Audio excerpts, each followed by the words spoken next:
Okay, right back into it. Welcome to part 2 of Opening Night Live of Gamescom, or I suppose part 3 if you include the entire 40-minute episode I made on just the Sonic and Pac-Man announcements.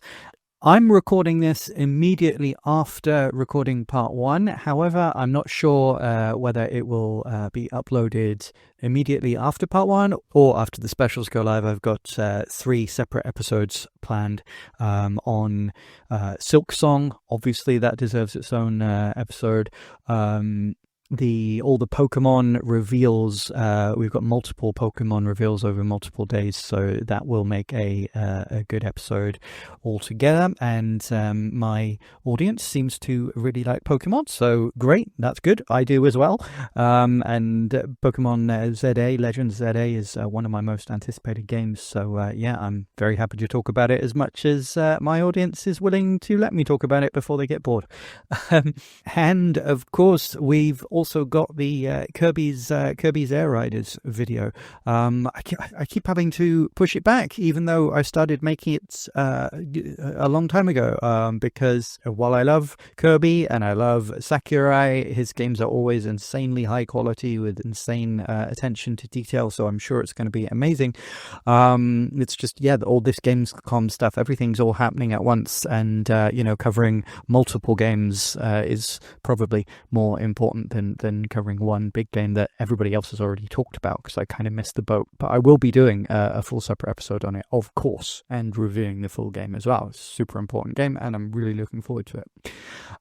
So just briefly, if you missed part 1, we talked about the pre-show for Gamescom. We covered Pokemon Legends ZA, a teaser, Dragon Ball Sparking Zero update. We got some Resident Evil news. Shenmue 3 Enhanced was announced.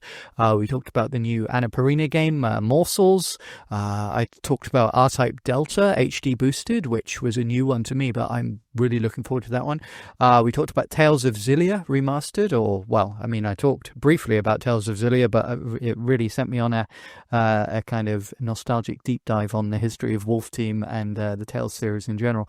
And then opening nights, after the pre-show, we got Opening Night Live, and I covered Bubsy 4D, Outlaws on a Handful of Missions, He-Man and the Masters of the Universe, Dragon Pearl of Destruction, and then, as I said, I also did a full 40-minute breakdown on the Sonic and Pac-Man announcement. But we're going to be talking about Sonic and Pac-Man in this episode too, because after covering my reactions, I went and did some research, so I've got all the information about the exact DLCs and dates and stuff. So we're going to talk about that in this update. So what we did last time, basically, I didn't watch the entire show live because it's like a 3-hour long show, and the majority of it was going to be PlayStation and Xbox and PC, wasn't it? So, but what I did was I've downloaded all of the trailers of every Nintendo game from the announcements, and for each one, I'm going to talk a little bit about my first thoughts upon hearing about the announcement.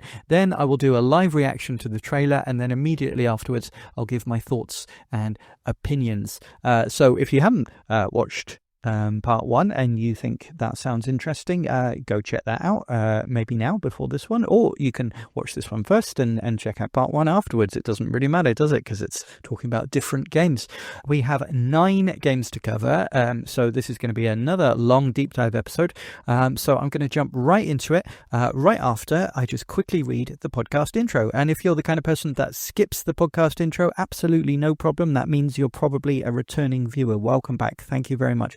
But just while you're skipping, remember to leave a like, maybe leave a comment as well. And if you haven't subscribed already, you probably should, because you're a returning viewer and it'll just make your life easier and it really helps me out. But we got a celebration.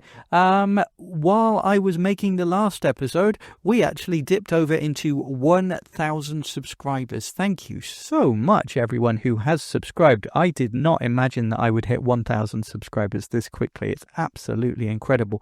I've mentioned before before on other episodes that I have a plan for a 1,000 subscriber special, but I wasn't expecting for it to happen right in the middle of Gamescom, where I've got a million videos to make. So obviously my 1,000 subscriber special will be after Gamescom is over. But just thank you so much. Thank you so much for everybody who has subscribed. And if you haven't subscribed, join the club. Apparently it's the new hotness.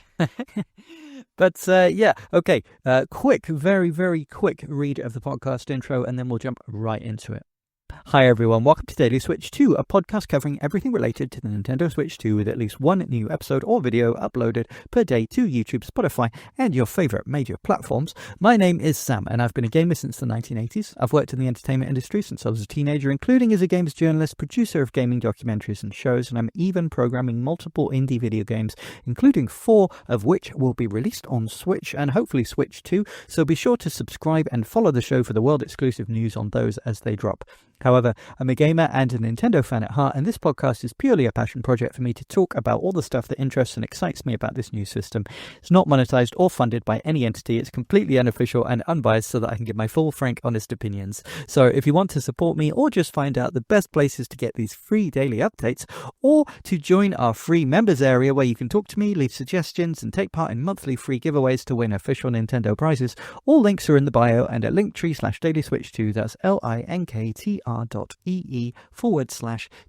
Switch 2. Thank you so much, and back to the episode. Right, man, 9 games to cover, and the first one of them today is Absolum. Absolum is coming on the Switch 1. Unfortunately, no dedicated Switch 2 version, but I'm sure many people will be playing on Switch 2, obviously. I don't know if there's a physical version. I couldn't find information for that, but I would absolutely imagine that even if it hasn't been announced, I would imagine that there will be, maybe from one of the small print run companies like Limited Run or Super Rare, etc. I don't know, but I would imagine that there will be, but just because of the genre and the quality of this as well.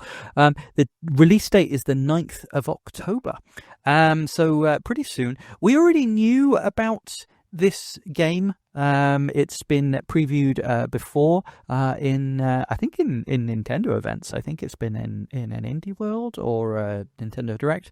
Don't remember. But we already knew about it anyway. But we got a new trailer, and the new trailer gave us a release date, 9th of October. So it's from .emu and Guard Crush, with animation from Super Monks, and all 3 of those names should get you very excited. They're all kind of best in class, really, aren't they? This, for those that don't know, the genre is side-scrolling beat-em-up, and we've just had He-Man and the Masters of the Universe Dragon Pearl of Destruction, which I covered on the last episode, part 1, but this is another one in a different direction. But I mean, these guys have worked on all kinds of amazing things, including obviously Streets of Rage 4, and the animation from Super Monks. They make incredible anime style or kind of 90s TV animation style animated cutscenes. Absolutely fantastic. This is again similar to the He-Man game. It's I guess similar to Golden Axe, D&D Chronicles of Mystaria, all of those kind of fantasy based side-scrolling beat-em-ups. However, this is different from the He-Man game in several ways. The first way is they describe it as an original roguelite beat-em-up. Now, I said in a previous episode that one of the quickest ways to make me not care about a game is to describe it as roguelite. I know many people like them, and I understand that they're very good for, giving value for money, because you, in theory, have infinite replay value. It's just that for me, I tend to prefer things to be more tightly designed. I like to feel that every level, every area, every challenge was designed by hand. I'd rather a very small experience that's very tightly crafted rather than a randomized experience or a procedurally generated experience in general. But there are exceptions, and this may be an exception because it does look very, very interesting, and the gameplay looks fantastic and very satisfying. Also, the second way that this is very different from the He-Man game is slightly more controversial, perhaps, what I'm going to say. The art style for this it's not a pixel art style. It's like Streets of Rage 4 in that it's very well drawn, beautifully drawn, hand-drawn and hand-animated characters and backgrounds. But as I mentioned in the He-Man video, that actually does, for me at least, cause a problem. I know some people love the style, but for me it causes a slight mismatch. Because in order for a scrolling beat-em-up to play well and to control well and feel like the classic games of old, you can't have too many frames of animation. Like the example I used before was maybe, if you press punch, you can only really have maybe 2 frames of animation for the punch, because once you get more than that, it starts to slow down the reaction times of, okay, I pressed the button and now it has to run through multiple frames of animation before the action happens. And for a old 90s style arcade action, you don't want that. So the problem then becomes when you have a very beautiful, very modern, very sleek, so high res that you can't even see the pixels art style that looks absolutely beautiful, but you have to purposely lower the frames of animation.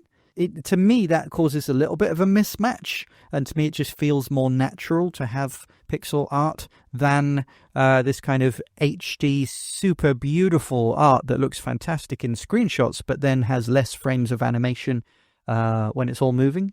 You can have a lot of beautiful animation for the walk cycles. You can have as many frames as you want for that, but for the actual moves, you can't. And things like holds and grabs and throws, you just can't. You have to very much limit the animation. So for me, the limited animation feels more natural with a retro style. But it's very much a matter of preference.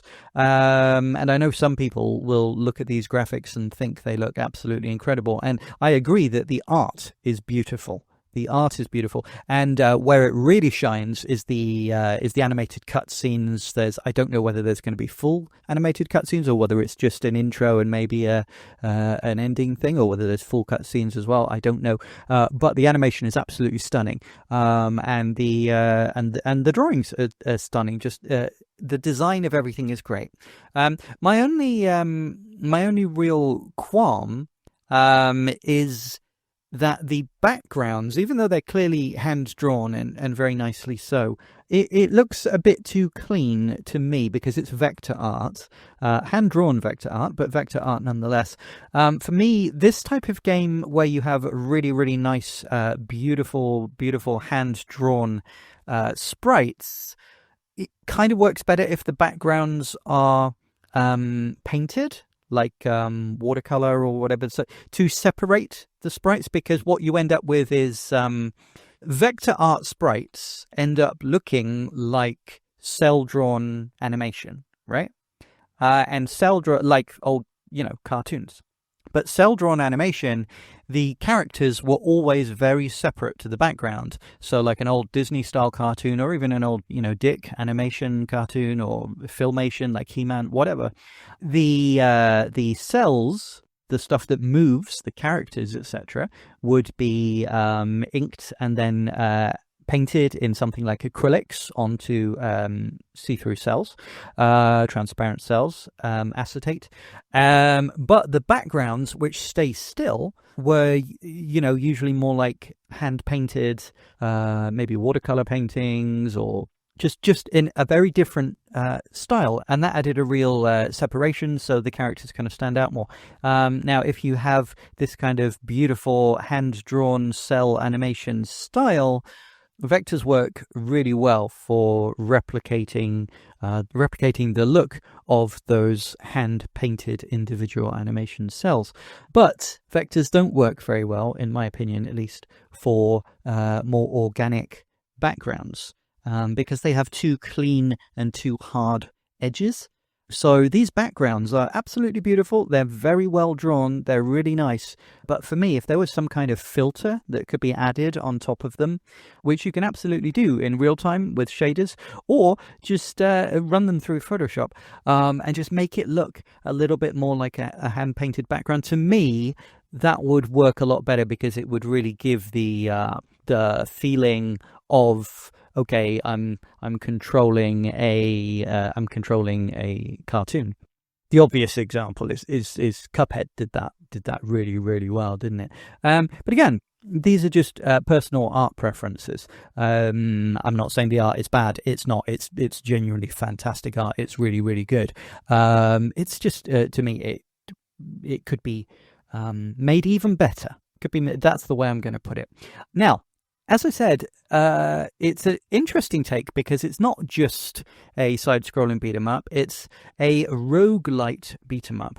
And there's branching paths to the levels, so it can't be completely random. There must be some way in which these levels are designed, but then there's a level of randomness to it as well. I don't know, I haven't played it. There is a demo, or there was previously a demo. I don't know whether it still exists, but I know for certain there previously was a demo, and I remember people saying that it was one of the best beat-em-ups that they had ever played, and even the demo could be played for many, many hours without getting bored, because of the branching paths, random elements, timed surprises, etc. Now, I mentioned in part one that I'm actually working on at least one, possibly two, but the second one is a bit secretive, and it's not 100% confirmed yet because it's with a partner. But yeah, at least one scrolling beat-em-up that I'm actually working on myself, and so maybe I'm a bit biased in my opinions on what should or shouldn't be in a scrolling beat-em-up. This is very, very different to the game that I'm making, but that's good. It's unique. It's doing something different. And the one criticism that people have of scrolling beat-em-ups tends to be, yeah, it's fun, but it's very repetitive, it's very generic, it's once the experience is over, it's over. That I don't personally agree, but that is something that you do hear some people saying, and you have to be aware of when you're making a scrolling beat-em-up. Okay, well, I need to try and add some unique elements, I need to try and make it as replayable as possible, and add as much variety as possible to the layouts and to the enemies, and maybe can we think of some original ideas for the gameplay without changing things too much, so it still feels like a classic old 90s Capcom or Konami scrolling beat-em-up, or Streets of Rage or whatever, Sega as well. Yeah, so that's definitely what they've done here. They've come up with a unique take on the scrolling beat-em-up idea. So, like I say, I haven't personally played the demo myself. I was very interested in it. I love the art style. To be honest with you, the reason why I avoided it and didn't play the demo before was I was very busy at the time, but also I don't tend to get on with roguelite games.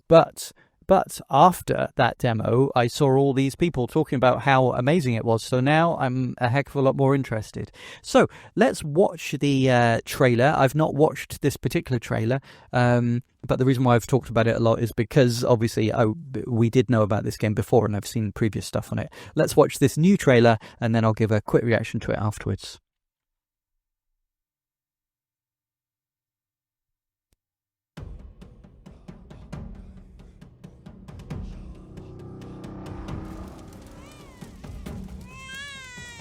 Yeah, see, these animated cuts, they're just beautiful. Look at them. The use of colour is fantastic. The composition, the shots, it's gorgeous. There's no notes as far as the animated stuff goes. Yeah,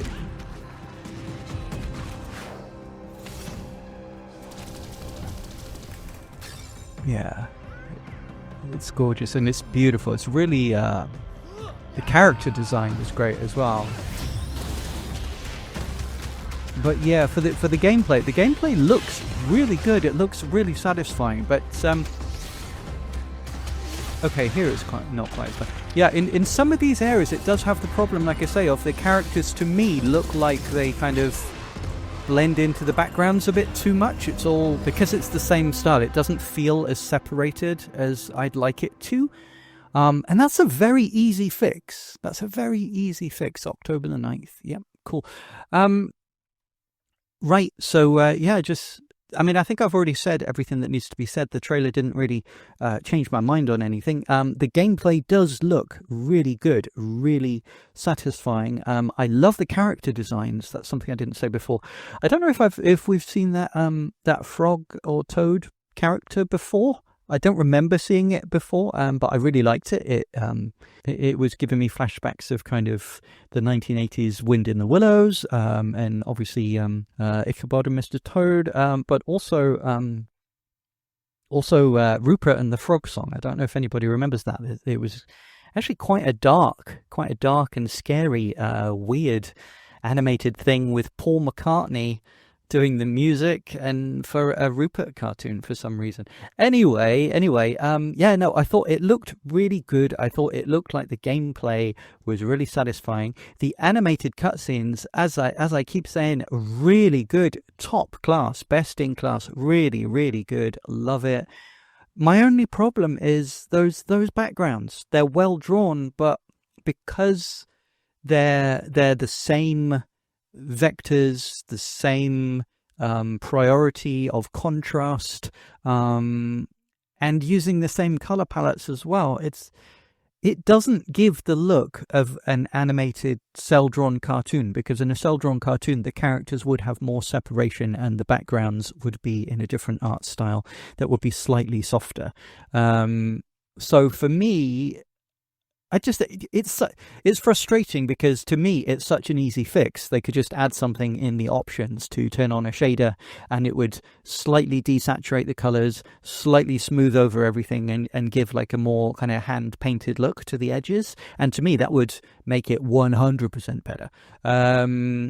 But again, it's just a matter of preference. It's not game ruining by any standards. It was only really a problem in some of the areas. In other areas, there was more of a contrast in the colors.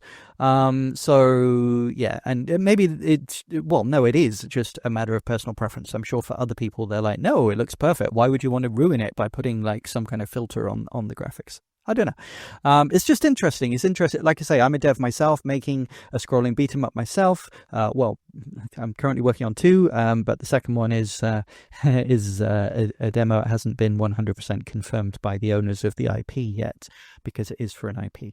But I'm making scrolling beat 'em up myself.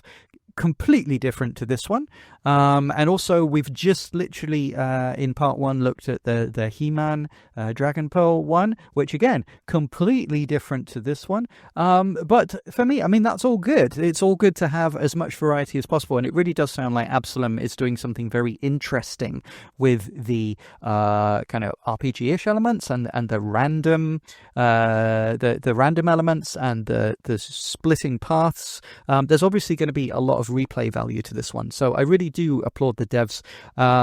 And as I said, all 3 companies involved with this are absolute best-in-class companies who have an amazing track record that speaks for itself. So I'm sure this is an excellent one. I'm sure this is one to watch out for, even if to my personal artistic and gaming tastes, there's things that I would do differently. I absolutely think this looks like a quality project, and I will be looking out for it. And I will almost certainly be picking up the physical version of this, assuming that there is a physical version for Switch. Yes, absolutely.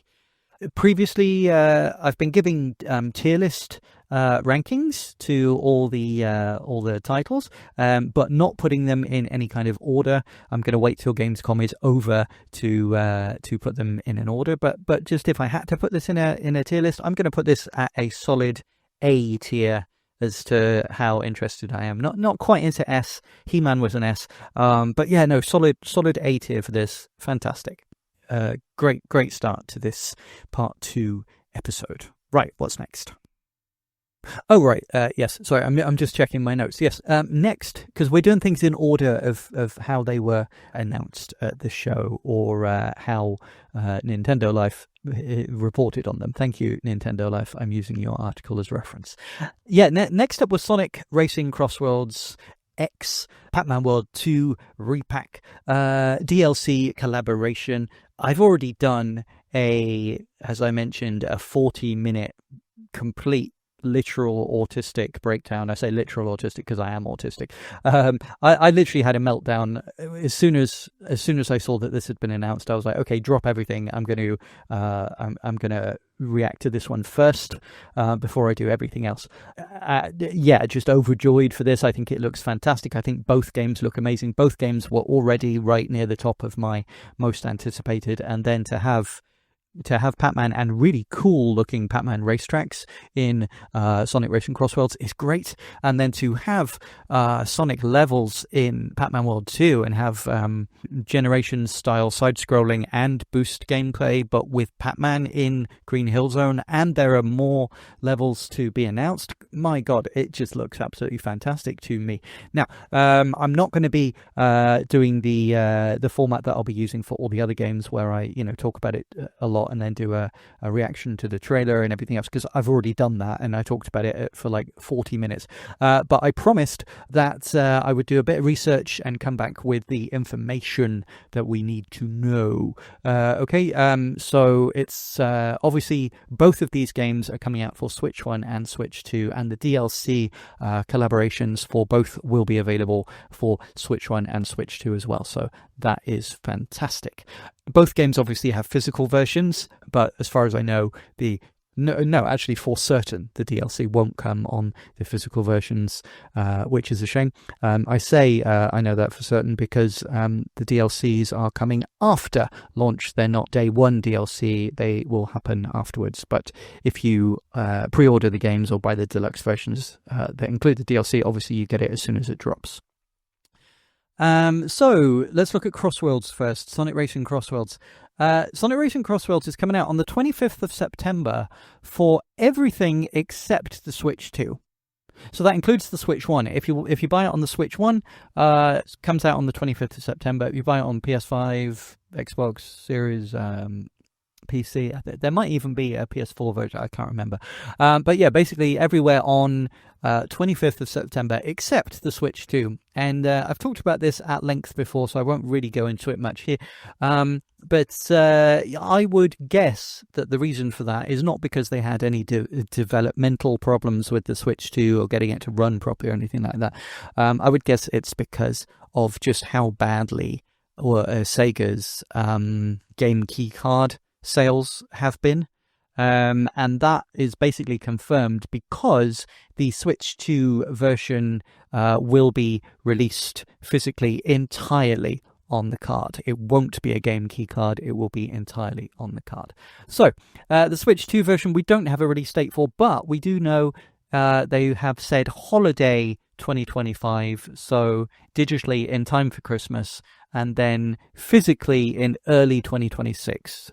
So obviously it does take a while to pre-order and get them all manufactured, all the physical copies. So if you're like me and you're waiting for a physical copy for the Switch 2, your physical copy for the Switch 2 will be early 2026. But you will be able to play it digitally in time for Christmas, but we don't know. However, as I said, it's the full physical game on the card. Base game, not the DLC. And those who buy the Switch 1 version, whether digitally or you can buy the physical Switch 1 version on September the 25th, you can then upgrade it to the Switch 2 version for just $10 when the Switch 2 version does launch. So I'm sure a lot of people will be doing that. I'm tempted to do that myself. I don't particularly want my first experience playing Sonic Racing CrossWorlds to be on the Switch 1, as I'm sure the Switch 1 will be pared back when compared to, say, the PS5 or playing on a decent spec PC.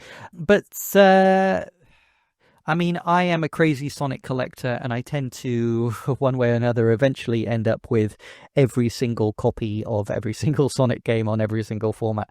So, yeah, I probably will be buying the Switch 1 version. It's great that you can then digitally upgrade for $10, but I will be buying the physical Switch 2 version anyway. So, yeah. We've had a lot of little drips and drabs of information about Sonic Racing CrossWorlds since I last talked about it at length.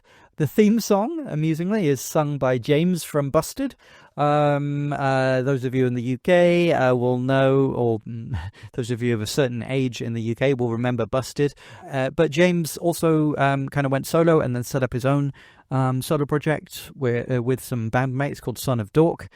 He then became a member of Muck Busted when that happened. If you remember Muck Busted, it was like a kind of cross collaboration of certain ex-members of Busted and McFly. For those that don't remember Busted, by the way, they did a song called Year 3000, which if you're in America you won't know Busted, but you will know the Jonas Brothers did I've been to the year 3000, right? That was originally a song by Busted, who is a British band. And what's really amusing to me is obviously the Jonas Brothers at the time were heavily promoted by Disney. They were on Disney Channel original movies with Camp Rock and things like this, but also they had their own series, which I think was just called Jonas, but I don't remember.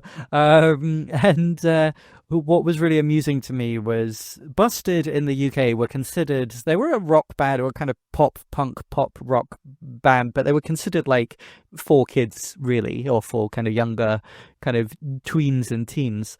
But that song Year 3000, when the Jonas Brothers covered it, they ended up censoring it, which really amused me because it was in the UK it was considered a kid's song anyway. But the Year 3000, if you're American and you only know the American Jonas Brothers version, he says, not much has changed, but they live underwater. And your great-great-great-granddaughter is doing fine, right? But in the original version in the UK, it's, and your great-great-great-granddaughter is pretty fine. Like, yeah, she's hella sexy. And apparently that was way too inappropriate for Disney. You can't say, oh, your great-great-great-granddaughter is attractive. Apparently that's beyond the pale. That always really, really amused me. Anyway, we've also had an announcement that there will be more of the absolutely beautiful 2D hand-drawn animation that we tend to get in most new Sonic games nowadays, for the intro and hopefully for some cutscenes and things as well. But at the very least, we'll get a beautiful animated intro. Sonic Racing CrossWorlds, they've stated that it removes unfair and stressful items from kart racing. So it makes it more about pure racing and more about skill. And to me, this makes me grin from ear to ear because I love Mario Kart games. I am a big Mario Kart fan, but I'm one of those people who hates the blue shell and hates the kind of randomizedness of items that are completely unfair, and you can be the most skilled player in the world and you can be in first place because you deserve to be in first place, and then somebody who's in last place gets a blue shell and they take you out at the last minute and it's not your fault, and it's so frustrating. Sonic Racing CrossWorlds won't have any of that, none of that shenanigans. No, it's to do with skill. And to me, okay, great. Yes, I have said many times on this channel, I am a big Mario Kart fan. I have bought and played every single Mario Kart game since inception, since the Super Nintendo. But Mario Kart World, it's not bad. It's not a bad game by any standards, but it's not my favorite Mario Kart game, I'm afraid. But my favorite kart racer of all time is Sonic and All-Stars Racing Transformed. I think that's actually better than any other kart racer, for various reasons that we don't have time to get into here. And I'm a massive Sonic fanboy anyway, and Sega fanboy. So yeah, Sonic Racing CrossWorlds, I'm really looking forward to it. I don't know whether it will be better than Racing Transformed, but at the very least, I'm hoping that I will like it more than I like Mario Kart World. So I'm going to be covering it a heck of a lot on this channel. So if you are as interested in Sonic Racing CrossWorlds as me and you want to hear somebody talking about it a lot, subscribe if you haven't already, because probably when the game comes out on other formats, I'll review it, but I will mention I'm reviewing it for other formats. Then obviously when the DLC drops, I will review that as well, because oh my god, I can't wait for it. And also when the Switch 2 version comes out, I will do a full breakdown review on that as well. So, I've talked about DLC, but similar to Sonic Racing Transformed, this doesn't just include Sonic characters, but it goes a bit left field because it's not all Sega characters. Yes, we do have Sega adjacent characters. So, for example, there's Hatsune Miku, there's Joker from Persona, Ishiban from the Yakuza series, as well as there's some Werehog and Sonic Prime stuff, which is kind of cool, I guess. But they did a deal with Nickelodeon. So there's Spongebob and Patrick, there's the Ninja Turtles, there's Avatar: The Last Airbender, and each one of these will be part of a season pass. You have to pay the season pass or buy the deluxe version, which includes the season pass, to get these characters. But each one will be a staggered release that comes out on different dates, and each one will include characters and multiple characters from the series, and a unique vehicle as well. And I think tracks. In fact, I know related tracks, so this is great. And also Minecraft. So we have Alex, Steve, and a Creeper as your three characters from Minecraft, and then a Minecraft course as well. So it all looks really, really, really well themed. And now, of course, we have announced the Pac-Man DLC, the collaboration, and that's included in the season pass as well. So the Pac-Man and the four ghosts are the characters. Pac-Man gets his classic style red car with little yellow Pac symbols as rims, which I thought was really neat. The Pac-Man DLC is available if you get the digital deluxe version, but it's also part of the season pass. They aren't available day one, as I said. It's like a slow content rollout with each character and new track. And there's even more on it unannounced. So we will be finding out about even more characters and tracks from different properties. And honestly, this is pretty smart the way they're doing it, because it's going to keep people coming back to play, and it's going to hopefully keep the online mode alive. To me, that's much better than launching at launch with like a million different DLC packs that you can buy separately with different characters and different... No. Having it so you launch with the Sonic characters and maybe Miku and the Sega adjacent characters, and then slowly every month or whatever it is, you release the DLC packs for each characters and tracks. But if somebody has the season pass, they just get them automatically, which is great. And it will keep people coming back, and it will keep the game feeling fresh. I think this is a really, really good idea and a good way of doing it. I do have some issues, as I've mentioned in previous videos. I think it's all looking a bit expensive, and Sega do have a tendency to overcharge, in my opinion, for DLC and season passes. It tends to be a bit steep with the prices, but let's be real. This is a Sonic game. I'm absolutely going to buy it. I was interested in the deluxe edition and the DLC, the season pass, but to be honest, neither SpongeBob or Minecraft, it was really getting me completely hyped. But Ninja Turtles kind of made me go, oh yeah, okay. I'm a child of the 80s and 90s, so Ninja Turtles, that made me interested. But then as lights out. As soon as Pac-Man was announced, I'm like, oh no, yeah, 100%. I need to buy the most expensive version now. No question. I can't live without this. So it went from me definitely buying the base version to, okay, now I'm definitely buying the deluxe version. And I'll buy the physical version and whatever I have to pay to get that DLC to work with the physical version as well. Because my God, this looks great.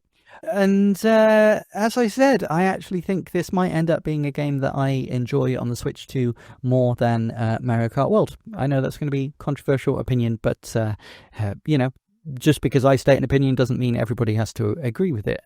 That's part of what makes life wonderful. But speaking of Mario Kart, I thought it was actually interesting. It occurred to me, Pac-Man has been in a Mario Kart game. So now Pac-Man will have been in a Sonic racing game and in a Mario Kart game.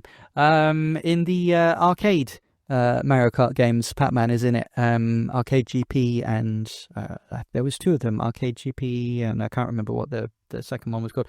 But anyway, the reason that happened, interestingly enough, was because the arcade Mario Kart games were a collaboration between Nintendo, Namco, and Sega.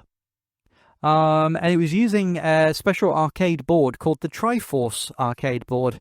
Triforce being a nod, obviously, to Zelda, but also the three companies working together. And, could you get three bigger arcade names working together? Namco, Sega, and Nintendo all working together. Fantastic. And the Triforce arcade machines are really, really interesting.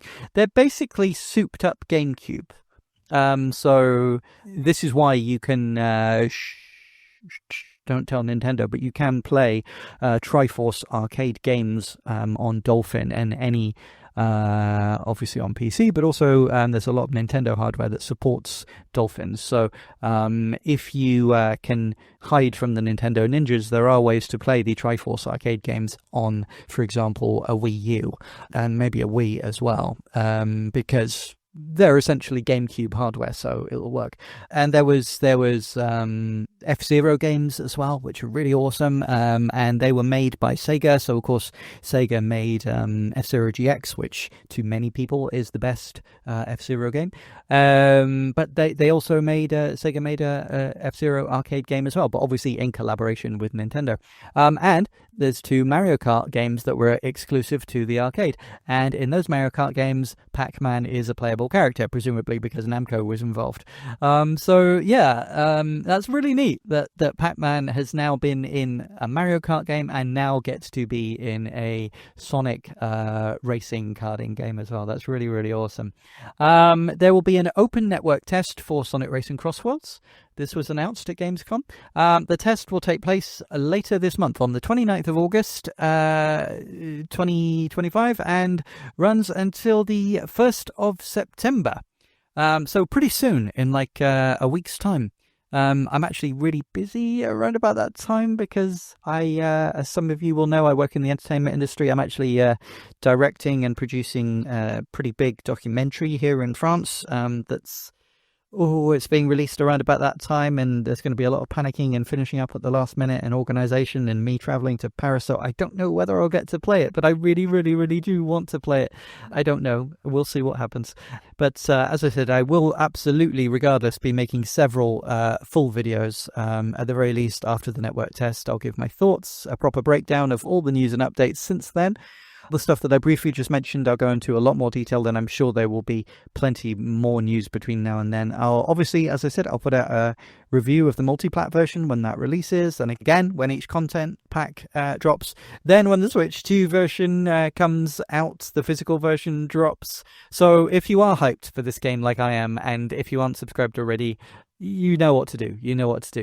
Re-pac. Pac-Man World 2 re-pac. I don't know how many of you watching this or listening to this will have heard my previous episode, but I made a whole Pac-Man special episode and talked about how excited I was for Pac-Man World 2. Pac-Man World 2 was my number one game of the Partner Direct that I was most excited for. I got really kind of emotional when it was announced because I was like, oh my god, I was really hoping this was going to happen. And then when it did, and I just happened to be recording my live reaction, you can hear how excited I got. And then I made a whole Pac-Man episode. And that was before I knew that there was going to be Sonic DLC for it. And then obviously, as I said, I had that kind of meltdown the other day when I recorded like 40 minutes of me just talking about how amazing this is, how excited I am. So I'm not sure I need to talk about Pac-Man World 2 much more here other than the information that we now know. The DLC there's not a season pass for re-pac. It's called the Collaboration DLC or the Collaboration Set DLC. So re-pac itself comes out on the 26th of September, so the day after Sonic Racing CrossWorlds on Switch 1, and the day after we get re-pac. But again, just like Sonic Racing CrossWorlds, the Pac-Man DLC doesn't come out right away, day and date. The Collaboration Set is set to drop winter 2025. So sometime between 26th of September and the new year, we will get the collaboration set, which is basically the Sonic DLC. It includes 3 stages, and this preview so far, they've only shown us one stage, which is basically Green Hill, isn't it? And I don't know whether it's split into 2 parts or whether it's like a kind of multi-section stage, but we saw kind of Generation-style gameplay with side-scrolling and with modern boost style as well.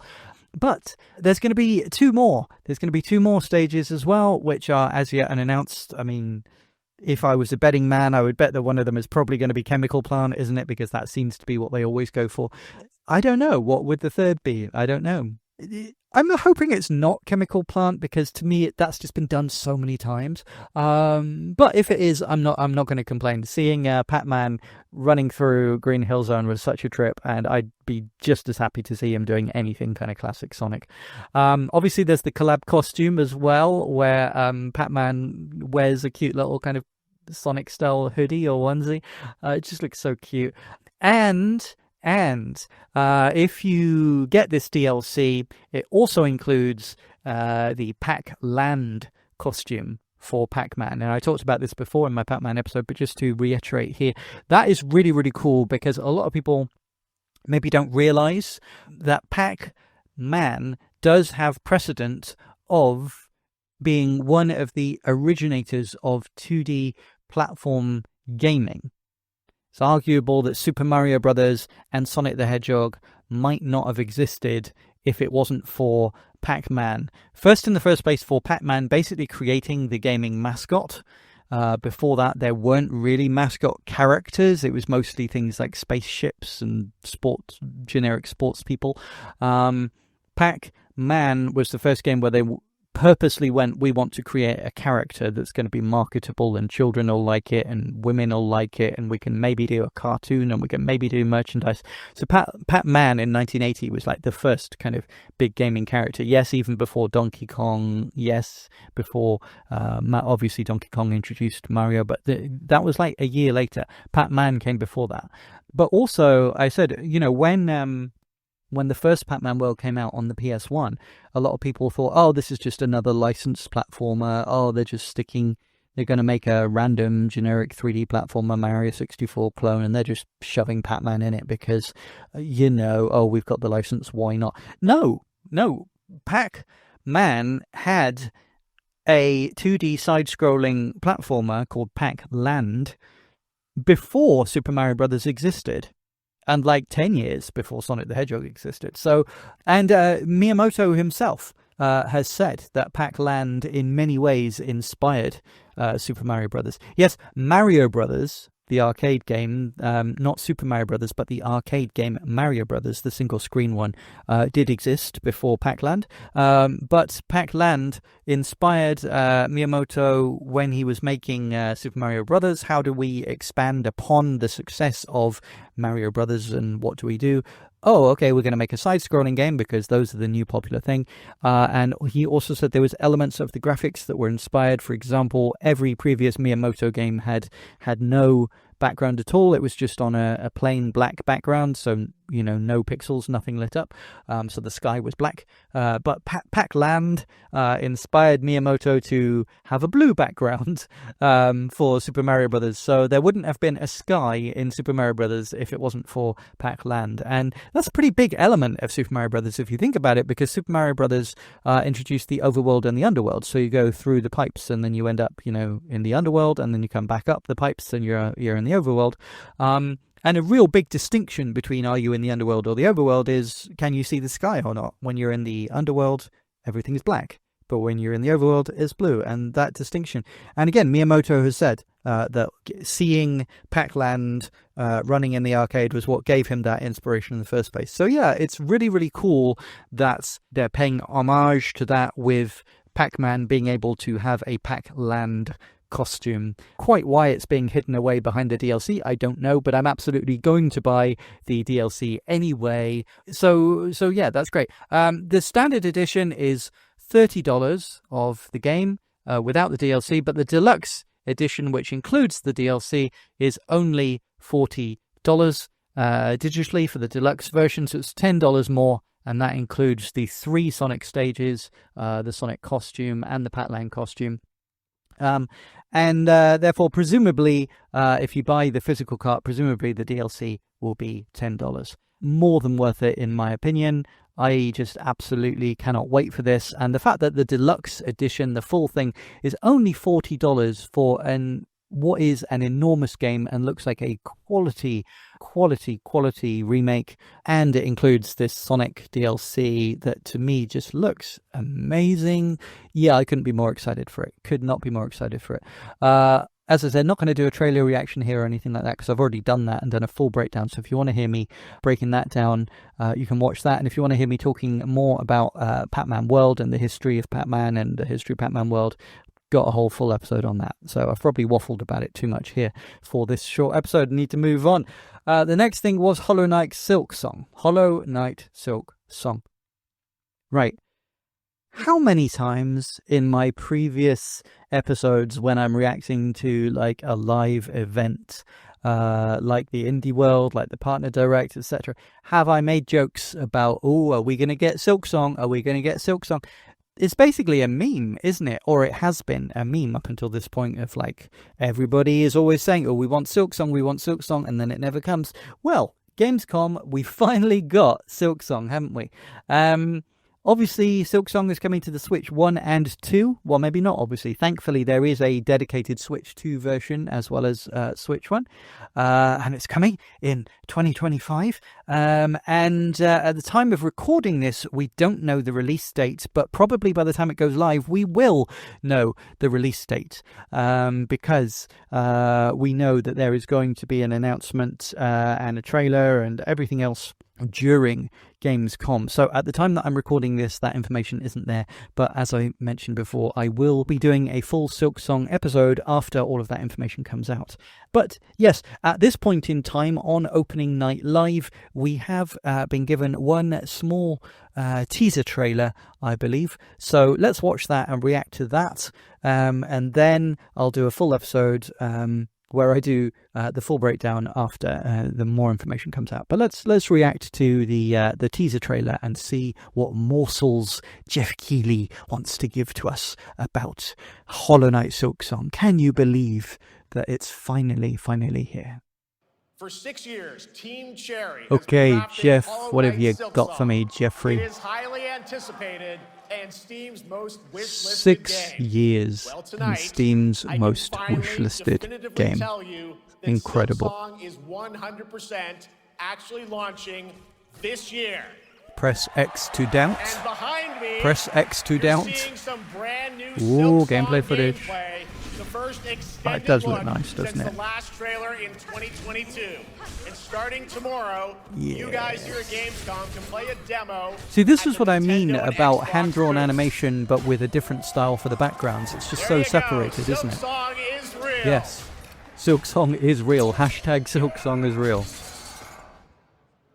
And on Yep, Thursday, looks Team great. Cherry is going to be sharing some news as part of a Thursday. YouTube premiere on their channel, so make sure to check that out. Yeah, absolutely. We will be checking that out. Okay, thank you, Geoff. Thank you. Right. Yeah. No. Again.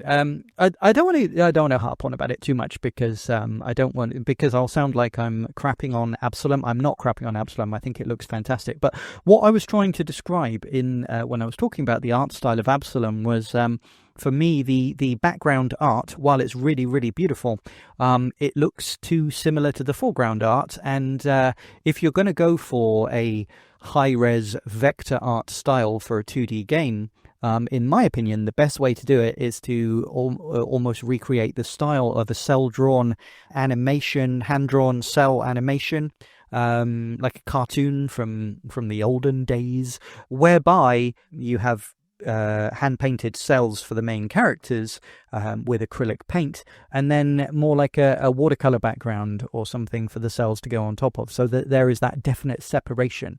And yeah, that Silk Song footage, my god, that looked beautiful. That looked beautiful. Now, I have mentioned many times that for Metroidvanias, I do personally prefer a pixel art style, as long as it's, well drawn and well done.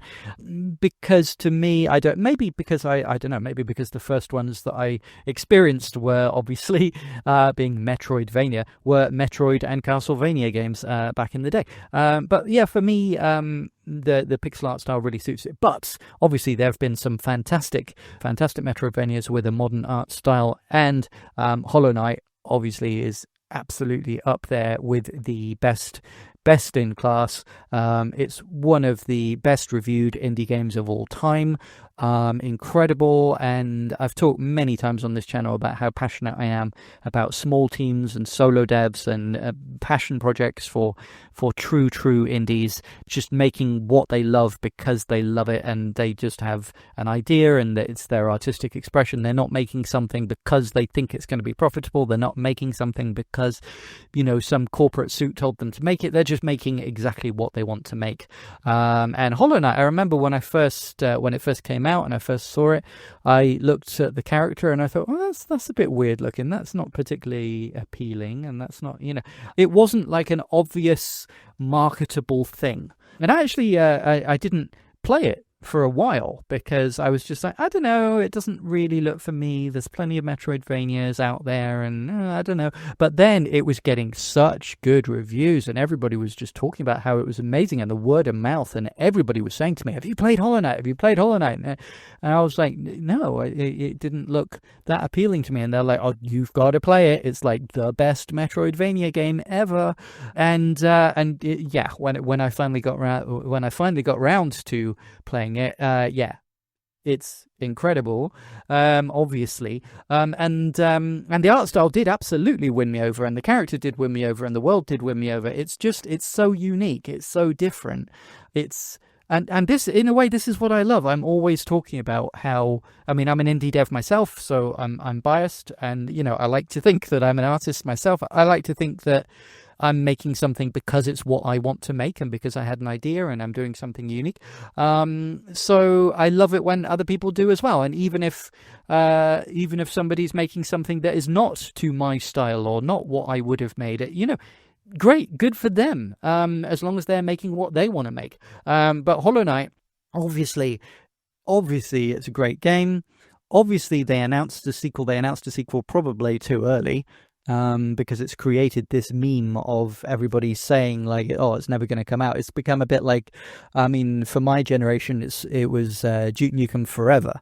Obviously, you had the 2D Duke Nukem games, which some of us knew about, but Duke Nukem 3D, when that came out, that game was an absolute phenomenon. It was one of the most popular games.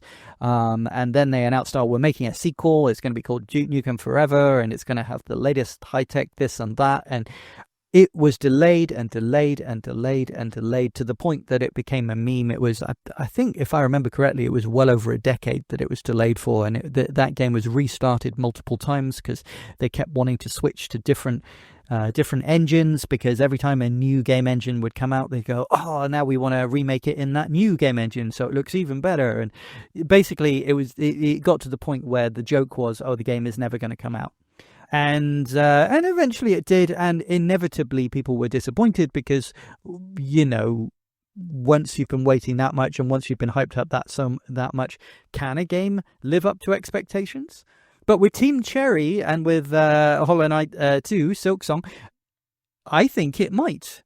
I think it might live up to expectations, because, well, it hasn't been quite as long. I know people meme about it, but it's 6 years. And when you have a small team led by just one very passionate individual, who is making what they want to make, and it's their artistic vision. And let's face it, Hollow Knight must have made them enough money that if they're smart, they never need to make another game again. They could live for the rest of their life off of this money. It's a bit like Notch with Minecraft. He doesn't need to make Minecraft 2, does he? He can. Notch often talks about, he's got ideas for games and things, but he doesn't need to ever release another game again. He could just live off that, right?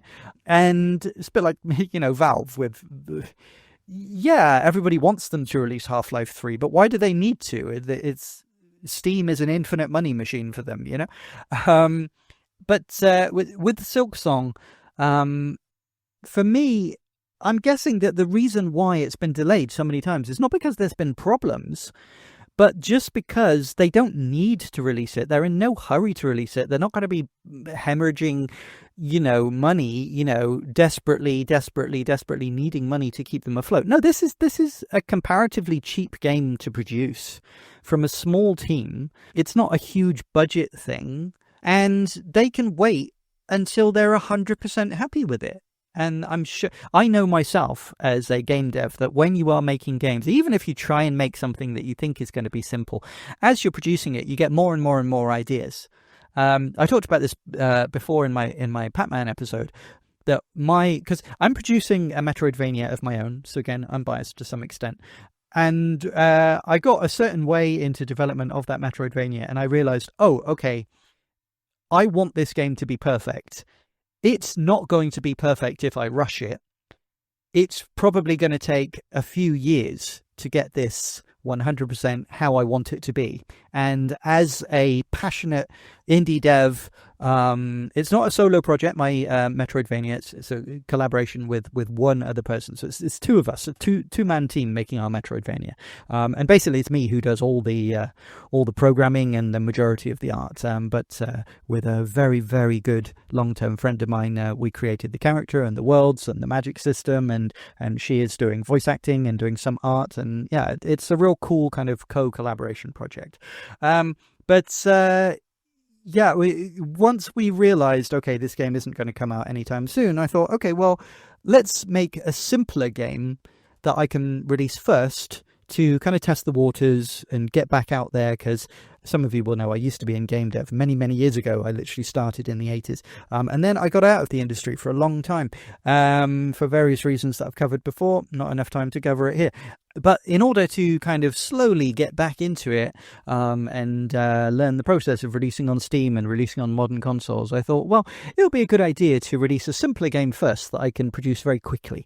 And I tried to come up with a cool idea of something that I could put out simply. And I started thinking about Pac-Man, and I came up with an idea that was basically a riff on Pac-Man, but with a completely unique setting, completely unique characters, and some story elements.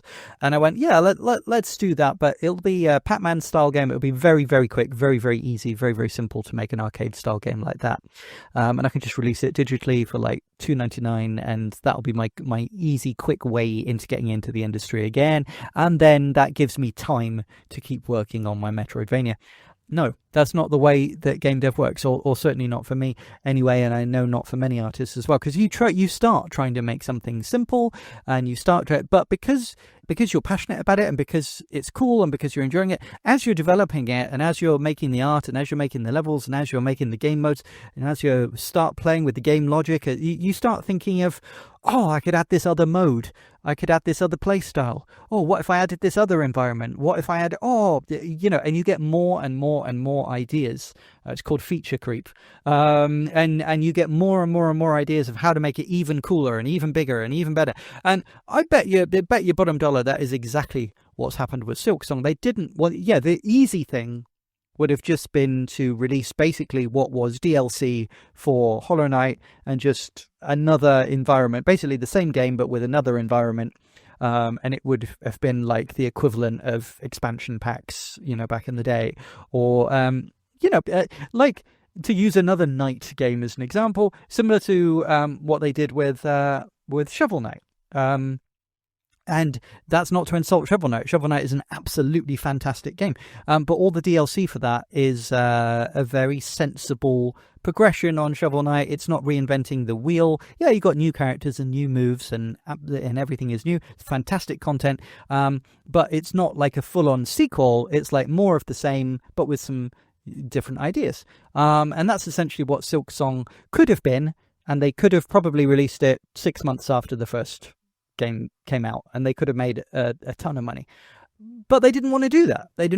They wanted to make a full-on sequel with new ideas. I bet you the reason why it's been delayed so long is because Team Cherry are such perfectionists that is why it's been delayed, not because of any technical problems, not because of any legal wrangling, not because of any money issues. No, I bet you they just didn't want to release it until they were sure that it was perfect.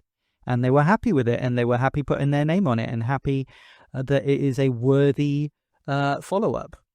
So the fact that it's been delayed, but now they feel comfortable saying, yeah, it's definitely coming out, I'm so excited for it. So excited for it, and because I just know that it's going to be a quality product.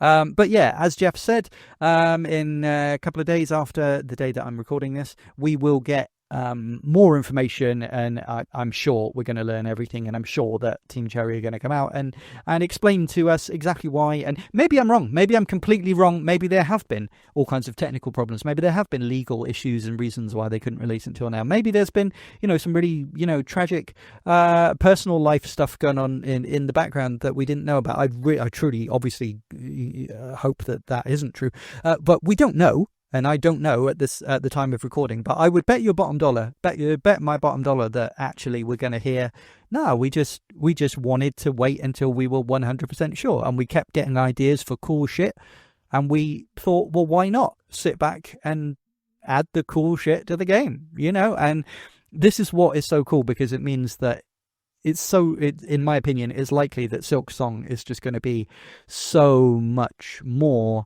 than just, okay, it's Hollow Knight, but it's more of the same. It's like Hollow Knight, but in a different setting or whatever, It's going to be so much more.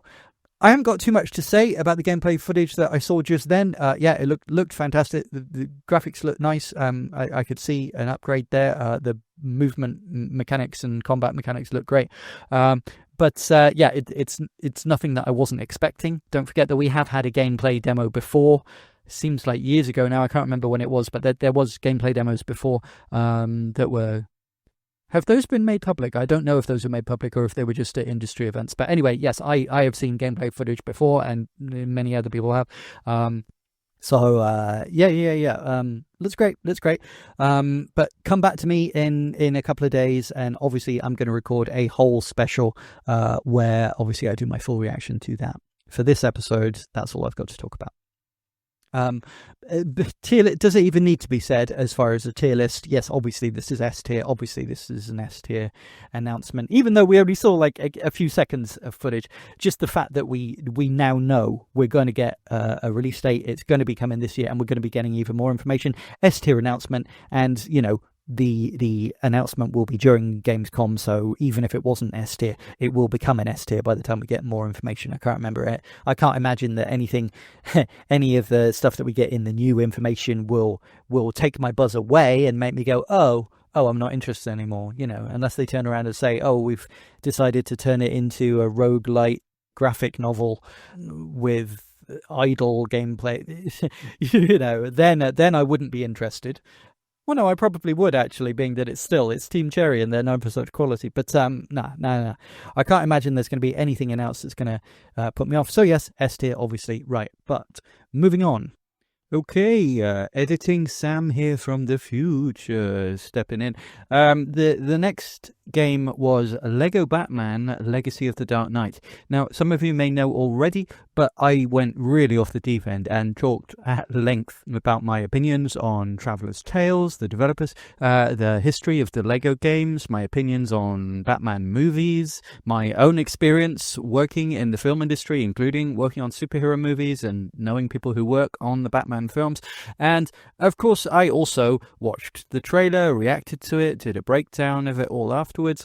Basically, I talked for like 45 minutes on everything, and when I went to edit it down, it occurred to me that there will probably be some people that are interested in all of the context and anecdotes, so I really couldn't chop it out too much. So instead, I uploaded it as a separate full episode, which probably went live before this one, so I'm sure some of you have watched it already. If so, thank you.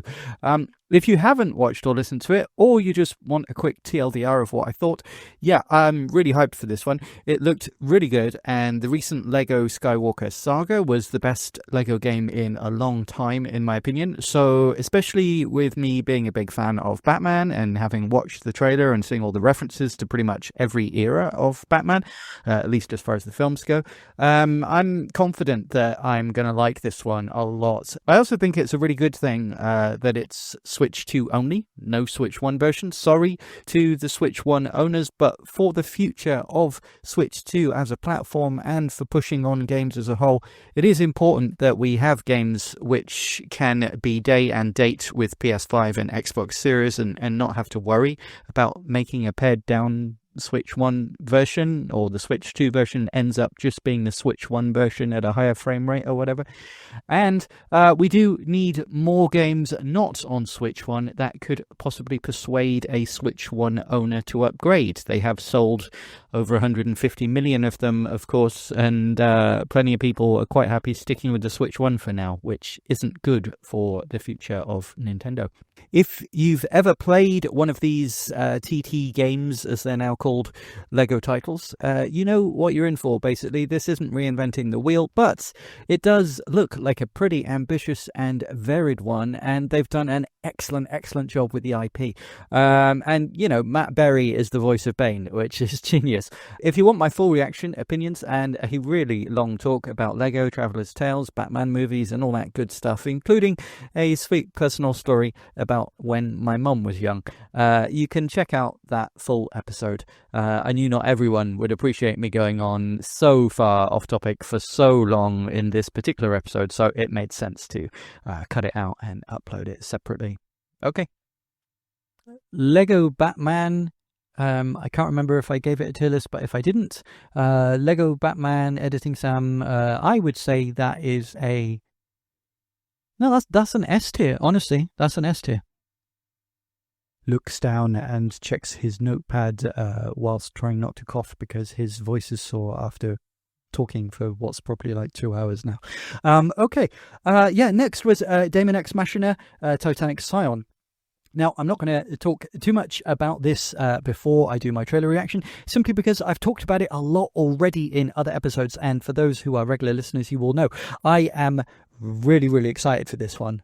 Really excited for this one. It is one of the top Switch 2 exclusive games that I'm looking forward to for a couple of reasons. Firstly, for more than a couple, but firstly, I really thought the first game was a very interesting title, really unique art style, really cool aesthetic. I grew up kind of in with a lot of 80s stuff, like 80s anime and mecha stuff, and Transformers as well, obviously, and droids in Star Wars, and so anything kind of mecha or anything involving robots, anything along those kind of lines is awesome to me. Oh, RoboCop as well. Oh my goodness me. The original RoboCop, that is one of my favourite movies of all time, and also responsible for some incredible video games. Yeah, many of the other movies and spin-offs and the recent remake and stuff have been not great. But still, yeah, RoboCop, freaking awesome, the first one. Daemon X Machina, the first game on the Switch, was one of the games that was exclusive to Switch, but wasn't a first-party Nintendo game.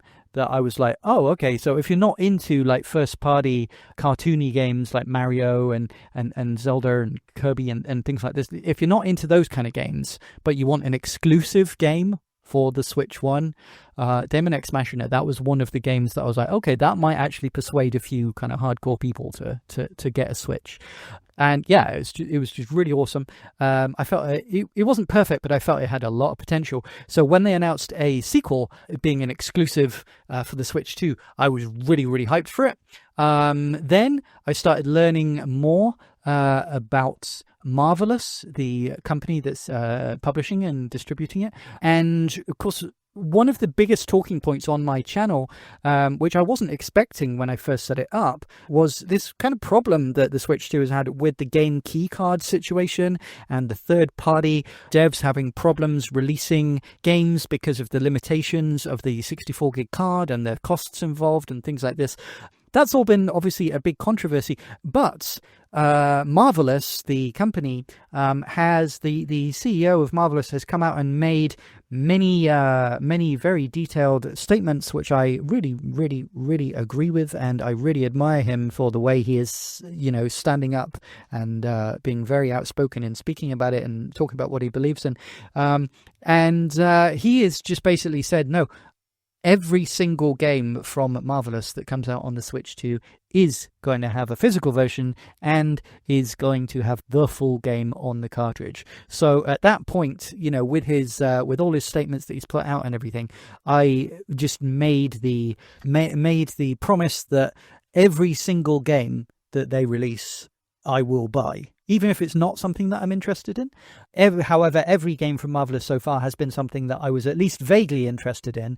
And then once I realized that it's from Marvelous and it's going to be the full game on the cart, it's not going to be a game key card or something, I'm like, okay, I'm definitely buying that for my collection, because I want to encourage that. I want to help them. I want to keep that company afloat. I want them to do good business. He seems like a really nice guy who seems passionate about the games industry, seems to understand gamers and collectors and things as well. Like, one of the things he said was, can you imagine, the minefield of being like a grandparent buying a game for their child and giving it to that child as a present, and then the child puts the game in their Switch and then the game doesn't work because that grandparent doesn't have an internet connection at the house.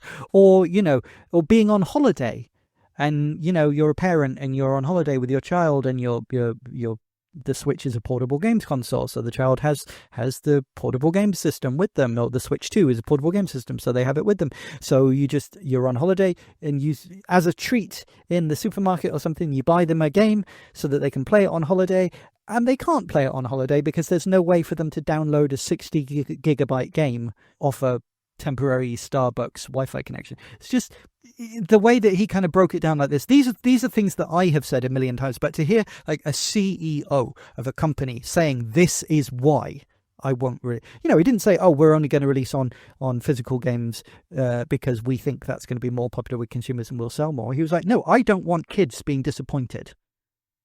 And also, I believe in preservation, and I don't want people to worry what happens when the servers go down. No, if somebody's paid for my game, they own my game. The fact that he has literally come out and said repeated statements like that just makes me want to support every single Marvelous game. So I was excited when I heard that there was going to be a sequel to Daemon X Machina.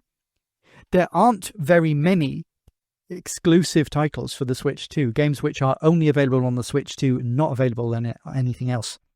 It's literally a handful. I mentioned this in my Drag X Drive review. By the way, if you haven't, I know you might think that you're not interested in Drag X Drive, because let's face it, most people aren't interested in Drag X Drive. But I would plead with you. I would really appreciate it if you would go and check out my review of Drag X Drive, because it's not got very many views, not very many people are paying attention to it. I completely understand why. It's a game that a lot of people just, as soon as it came out and it got bad reviews, and people just went, okay, I don't care about it, right? Firstly, I don't think it's as bad as many people are saying. I think there is a good game under there, and I think it's possible to save it. And Nintendo has done that previously with other games that they've released in a very bare bones state, but then they've built it up and they've become some of the biggest franchises ever.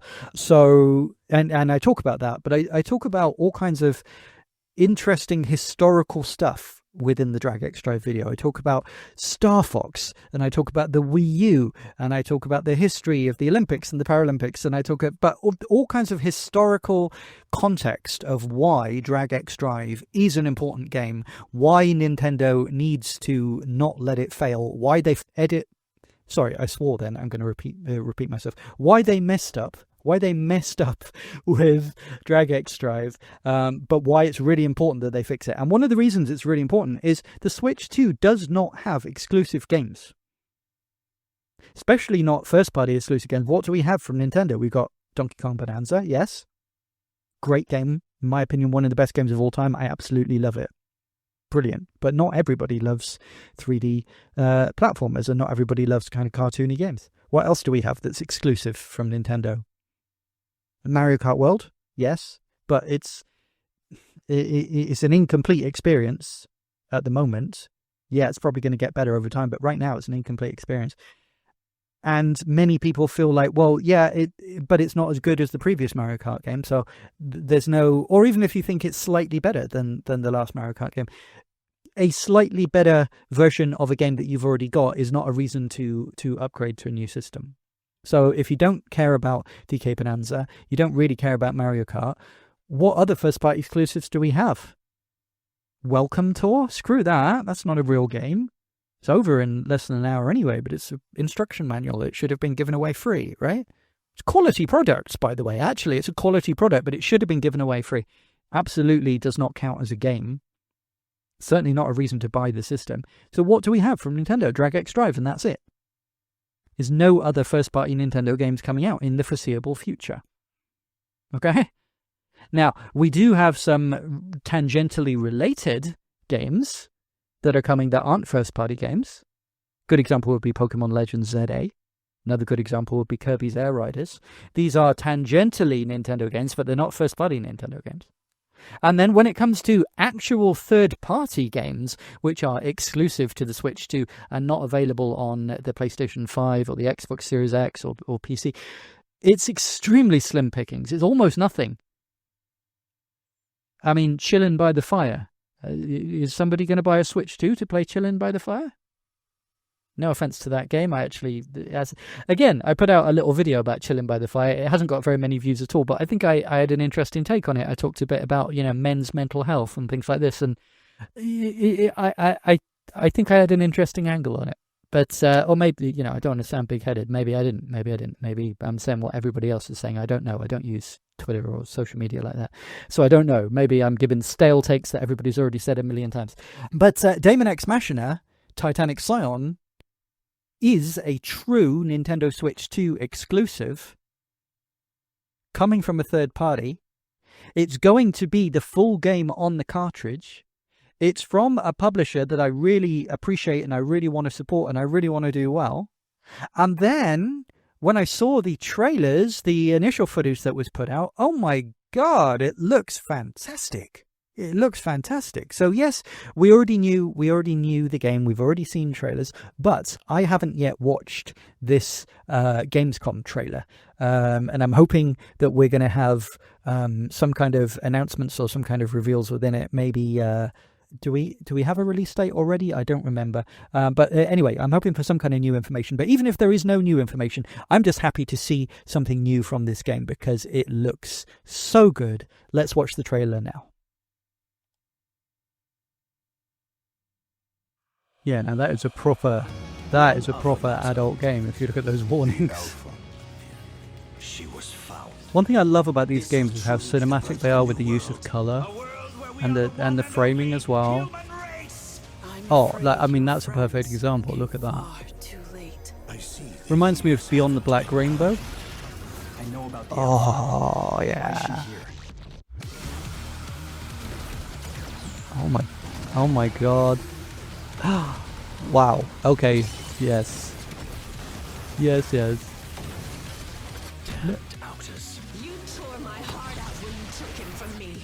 Jesus, are you seeing this? Are you seeing how cool this is? Oh my God. I love. Oh. Hand over the alpha and let us end this war. Yeah. Go on, look at that. Hello. Thank you. Demo. Now. September the 5th pre-order. Oh, artbook. Okay. Okay. I just said that, I was really looking forward to this game. I was already sold on it. And I already said, even if we don't get any new information, even if we don't get anything in this trailer, I don't care because I love the trailers that I've already seen. I love everything I've already seen about it. I'm already sold. You don't have to sell me anymore. Holy crap, that trailer was so much more impressive than the previous trailer. So much more variety, so much more action, so much going on the screen. The frame rate was fantastic considering how much action was going on. My God. It's like Bayonetta / Devil May Cry / those super stylish, super fast, super slick action third-person action games, and but with cool ass robot / mech stuff and actually decent sci-fi storyline as well, and proper cinematography. And you see, in the Drag X Drive video, this is something that I talked about at length, but it's also something I talked about in my Pac-Man special where I was talking about Shadow Labyrinth. A lot of the time, if you set something kind of in the future or you try and give like a sci-fi futuristic look, where everything is made out of metal. All the walls are metal, the floor is metal, there's loads of mechs which are made out of metal, the armor is made out of metal, the weapons are metal, spaceships are metal.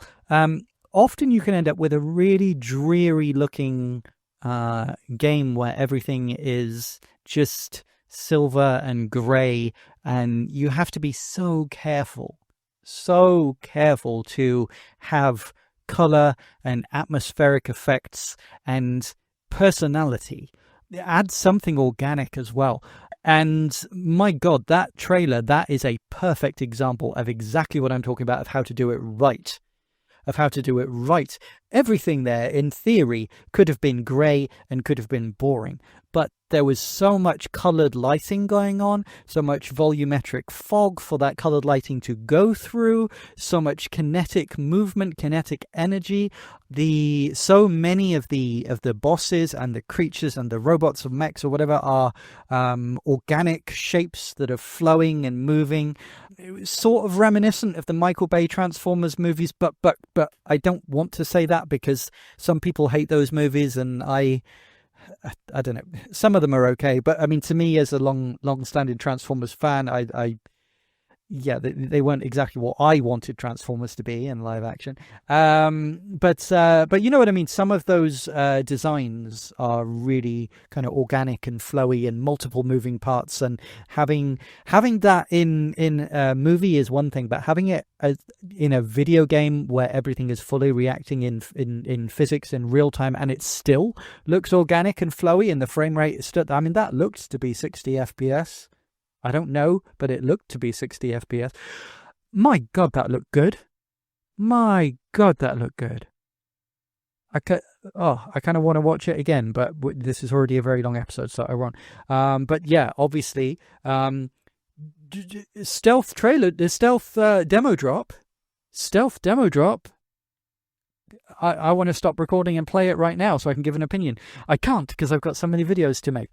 God, this is so many games that I want to play and I can't. And I even bought the latest Shantae game, being a huge Shantae fan and making multiple videos on Shantae, including a 2-hour history of Shantae. If you care about Shantae, go and watch that. It's one of my videos I'm the most proud of. And I bought the game.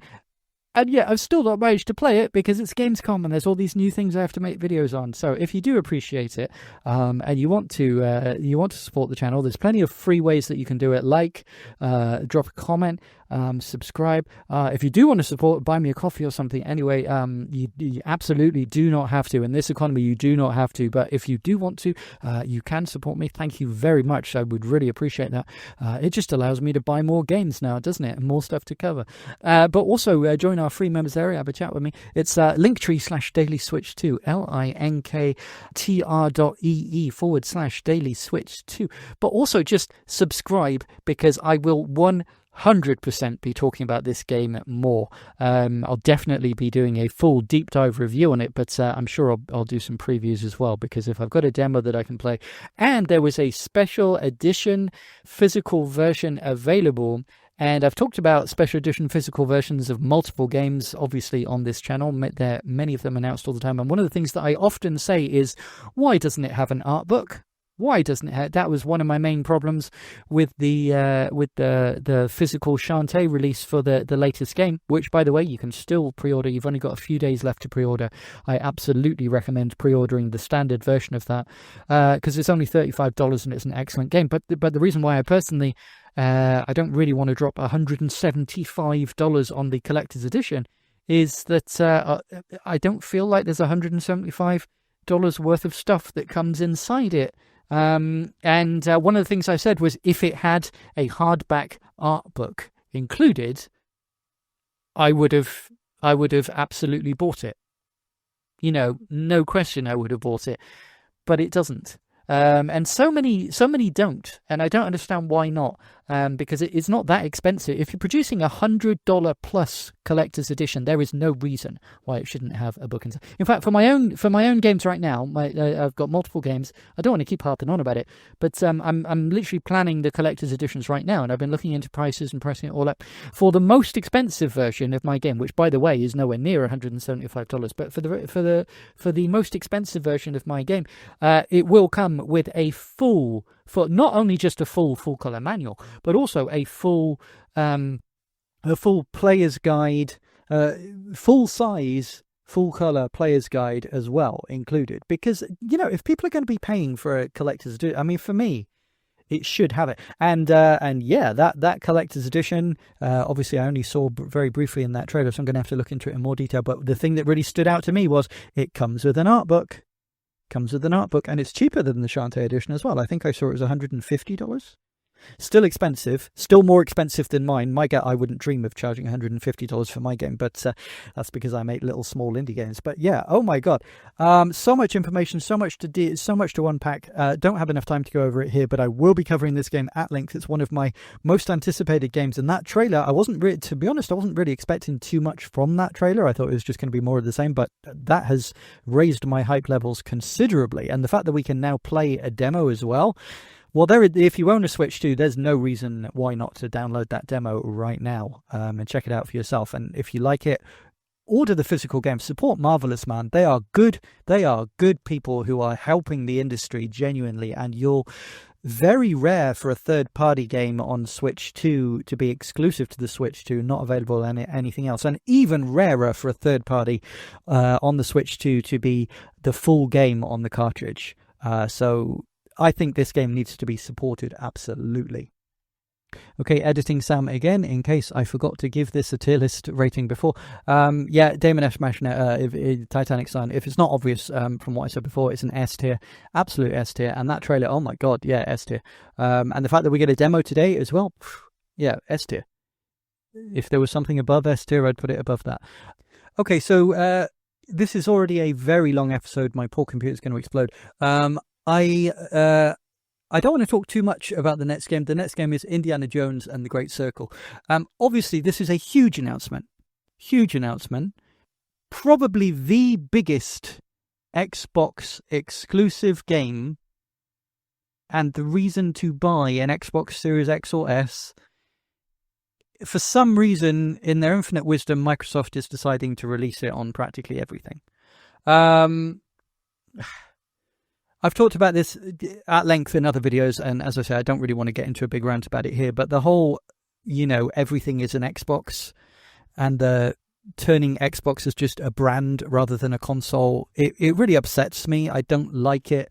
Yes, I'm a big Nintendo guy, but I'm also, I was a big OG Xbox guy, and a big PlayStation guy, and a big Sega guy, a big Atari guy. You know, I just love games. I love games consoles, and I think the more major consoles that we've got, they compete with each other, and what makes them interesting is the exclusives on each. And Microsoft is doing their absolute best to kill physical media with Game Pass and streaming game services, and taking arguably their biggest exclusive game, and one that I would have genuinely considered buying an Xbox Series X just to play this game, and releasing it on Switch 2. Obviously, it's an incredible thing for Switch 2 players, and every Switch 2 owner is going to be happy that this game is coming out. But it's not a good thing for the industry as a whole.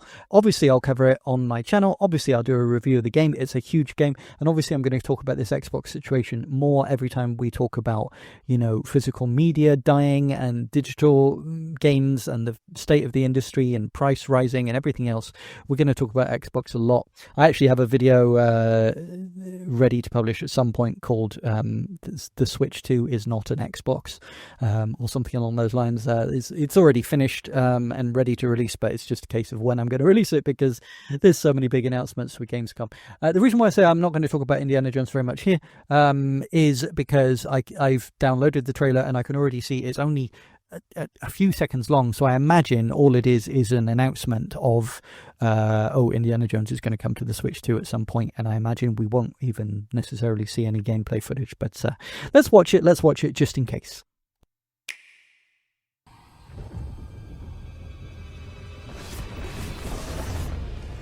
Is this gameplay footage or is it pre-rendered? Because the frame rate looks okay. That should be in a museum. And that's it. Coming 2026. Okay, thank you, Bethesda. Okay. Mixed opinions, mixed emotions. On the one hand, as long as it runs well, which is not a given. We're hearing a lot of things about Elden Ring from people at Gamescom playing Elden Ring and getting previews and saying, "Oh, it does not run well." Mind you, on the other hand, we're getting people saying that Final Fantasy VII Remake is running really well. So but there's no guarantee that it's going to run well. Bethesda are pretty good at converting their games for Nintendo hardware. I mean, Doom 2016 on the Switch 1 was a miracle that even happened in the first place, especially so early in the console's life. But yeah, I just, if it runs well, I want to play it on the Switch too. As a Nintendo owner, I'm glad that we're getting such an amazing game. But for the sake of the games industry, it makes me kind of sad. And Microsoft, Xbox, I don't know what they're doing. Well, I do know what they're doing, but it's stupid. I don't know why they're doing it. It's in like 5 years' time, I would be surprised if Xbox as a brand still exists. Or if it does, it'll just be kind of like Atari is now, when I went on a rant yesterday about how Atari isn't really Atari. Yeah, they might you might have the Atari logo at the front of some really, really, really good games, but it's literally 0% of the company that used to be Atari. It's just now a corporate logo that gets shoved on things to pander to nostalgia, and that is what, at the moment, with the way it's heading, that's what Xbox is going to be. I mean, with the ROG Ally is great hardware, but it's not an Xbox. It's not putting an Xbox button on it and having an exclusive storefront does not make it Xbox hardware. I'm sorry. And yeah, okay. I could rant about this for a long time, but this is a long episode. Let's not. What's next? Tier list rating. I'm going to give it a B. Because it is a very good announcement. But we didn't see any gameplay footage. We don't know how well it's going to run.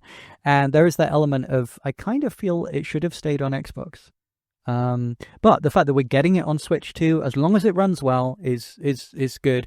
And if it runs well and they put the whole game on the cartridge, it could easily bump itself up to an S tier. But right now, as an announcement, we didn't see anything. It's just an announcement of an announcement, so it's B tier.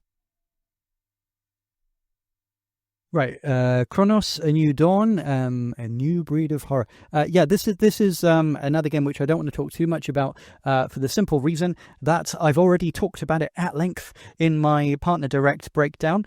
So if you want to hear my opinions on Chronos: A New Dawn, you can watch the partner breakdown. It's from Bloober Team. Bloober Team have a mixed reputation with me. I love some of their games. I actively despise some of their games, mostly the Silent Hill 2 remake. I think look how they massacred my boy. But I know some people like it. And they are a big AAA studio, and the fact that they're releasing a AAA multi-plat day and date with the PS5 and the Xbox and the PC all at the same time as the Switch 2 is good, and the fact that all the footage of the Switch 2 version that we see seems to be running really well is good. And I am a big fan of survival horror games. I've talked about we talked about Resident Evil in part 1 of this very show, and Silent Hill obviously, but many survival horror games. Eternal Champions. Somebody was talking about I'll talk about that in another video, but we do have a kind of semi-announcement about Eternal Champions from Gamescom as well, but not in the opening ceremony, so that's not what we're going to talk about now. Chronos, I like survival horror games. I thought there were elements of this which looked interesting. I like the time travel mechanic. I like the kind of psychological horror elements. This seems to be a bit more of a survival horror game than many of Bloober Team's previous games, which are more just kind of horror action rather than survival horror-ish, kind of. Not really, but sort of. I know what I mean. But yeah, if you want to hear my full thoughts on it, watch the partner director talk about it in more detail. But let's watch this new trailer, because I'm assuming this trailer is different to the one that we saw at the partner direct. I suppose one thing that we should bear in mind is, because this is Gamescom, even though we know this game is coming out on Switch 2 and it runs well on Switch 2, because this is Gamescom and it's for multiple systems, they're not going to use the Switch 2 footage, are they? This is going to be either a top spec PC or a PS5 or something. Hello, kitty. I love kitties. Got 2 cats of my own and they are my world. Since my children are... No, don't hurt the kitty. Since my children are now grown up and they're adults... Oh, no, kitty's okay. Are you glad to see me, friend? Oh, maybe because we traveled back in time to save the kitty. This is cool. Very atmospheric. Oh, I like that location. Then that's one of the things I said about the last trailer, is I really like the location. The multiple locations. There's a lot of variety. A lot of interesting physics puzzles as well. I like this music.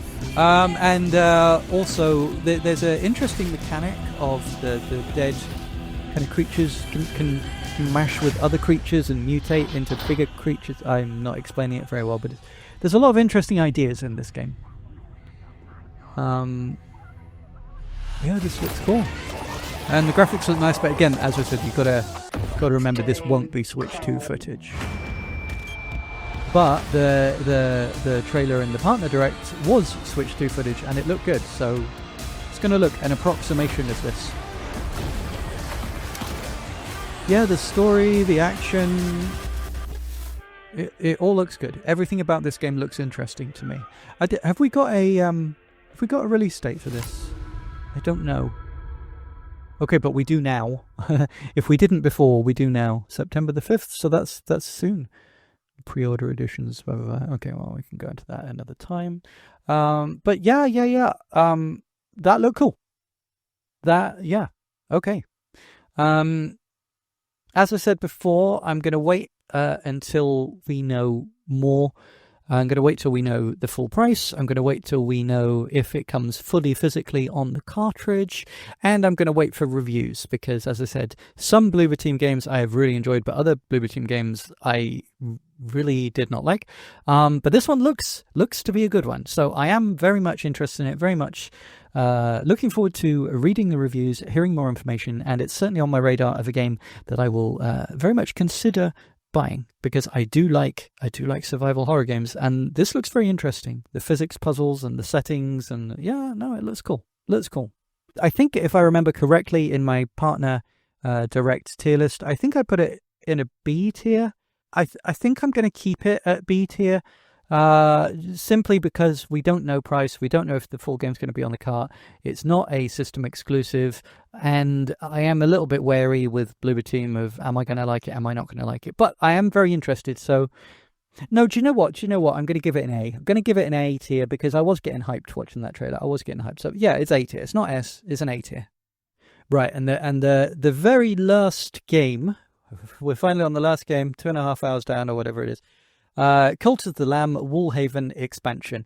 There's not much to say here. Cult of the Lamb is a great little game, great little indie game, great little passion project, great humour. It's not exactly my style of game, but a good friend of mine did stream it, and I enjoyed being in the stream while that was happening, and chatting away, and there was all kinds of... The humor was great, and the puns and everything else. And I like the art as well. I like the art style. So it's only on Switch 1. There's no Switch 2 exclusive version, but the Switch 1 version is great. Runs really well, of Cult of the Lamb.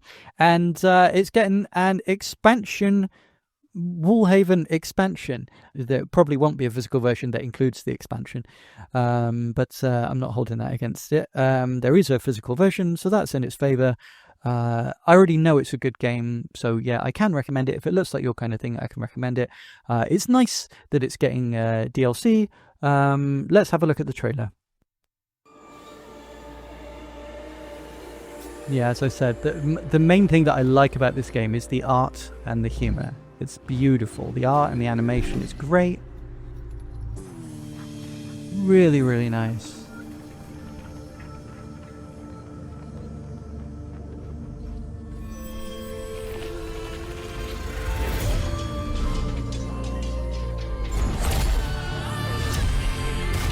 All the kind of witchy paganist themes, and yeah, it's kind of, you know, really, really kind of dark and grotesque, but not, because it's all so cute and so sweet.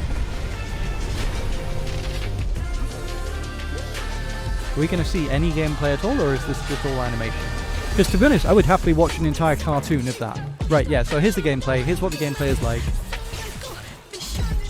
It's great, actually. It plays really well. It controls really well. It's really, really smooth and really fun, but it's not my style of gameplay. Anything kind of roguelite and stuff is not for me. But, as I said, good friend of mine streamed it, and I moderated those streams, and we had great fun chatting about it. Yeah, so not much to say, really. It's a good game. I'm glad it exists. I'm glad that it's getting DLC, because that must mean that it sold enough copies and it's popular enough to warrant it. Maybe if there is some kind of limited physical version, like a ultimate edition that includes the DLC, maybe I'll pick it up for the sake of collecting it, because I do have fond memories.